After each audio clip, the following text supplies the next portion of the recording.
স্মরণীয় প্রত্যাবর্তনে চমকে দিল মুসাদ্দেক। অস্ট্রেলিয়ান বোলারদেরকে তুলোধনা করলো বাংলাদেশ। প্রিয় দর্শক, বাংলাদেশ ও অস্ট্রেলিয়ার মধ্যকার প্রথম ওয়ানডে ম্যাচের লড়াই চলছে, যেখানে মিরপুর মাঠে এই ম্যাচে খেলতে নেমেই টসে জিতে বাংলাদেশকে ব্যাটিং এ আমন্ত্রণ করে অস্ট্রেলিয়ান অধিনায়ক। আর আগে ব্যাটিং এসে বাংলাদেশের ওপেনার সাইফ হাসান 5 রান করে প্যাভিলিয়নে ফেরেন। তবে এরপরে অনডাউনে আসা নাজমুল হোসেন শান্তকে নিয়ে দারুণ ব্যাটিং করেন আরেক ওপেনার তানজিদ হাসান তামিম। তানজিদ তামিম ও নাজমুল হোসেন শান্তর দারুণ ব্যাটিং এ বাংলাদেশ বড় লক্ষ্যের দিকে এগোতে থাকে।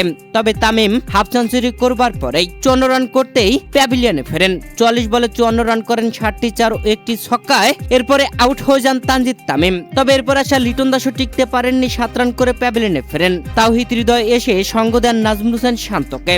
তবে শান্ত 86 বলে 67 রান করেন, 9টি 4 ও 1টি ছক্কায়। এরপরে শান্ত আউট হয়ে প্যাভিলিয়নে ফিরলে ব্যাটিং আসেন মোসাদ্দেক হোসাইন। দীর্ঘ প্রায় 3 বছর 10 মাস পরে জাতীয় দলে ডাক পেয়েছেন মোসাদ্দেক। আর জাতীয় দলে সুযোগ পেয়ে বাজিমাত ব্যাটিং এ চমকে দিলেন, স্মরণীয় করে রাখলেন নিজের ব্যাটিং ইনিংস। প্রিয় দর্শক, মোসাদ্দেক এক প্রান্ত আগলে রেখে শেষ পর্যন্ত ব্যাটিং করেছেন, যেখানে তাওহিদ হৃদয় 31 রান করে আউট হয়ে যান। অধিনায়ক মেহেদী হাসান মিরাজ 3 রান করেন, তানভীর ইসলাম করেন 5। তবে তাসকিন ও মোসাদ্দেক একদম শেষ বল পর্যন্ত খেলে মাঠ ছেড়েছেন।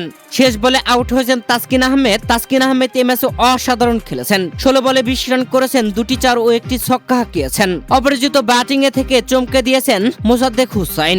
দীর্ঘ প্রায় 4 বছর পর দলে ফেরা এবং দলটা হচ্ছে অস্ট্রেলিয়া। 86 রান করে প্রত্যাবর্তনটা স্মরণীয় করে রাখলেন মোসাদ্দেক। প্রত্যাবর্তন তো এমনই হওয়া উচিত। প্রিয় দর্শক, বাংলাদেশের বিপক্ষে শুরুতে বোলিং এ সুবিধা তুলতে না পারলেও শেষ দিকে সুবিধা তুলেছে অস্ট্রেলিয়ান বোলাররা, যেখানে অস্ট্রেলিয়ার নাথান ইলিশ 3টি উইকেট তুলে নিয়েছেন একাই। লিয়াম স্কট নিয়েছেন 2টি, ম্যাট রেনসো নিয়েছেন 2টি, আর বার্টলেট নিয়েছেন 1টি।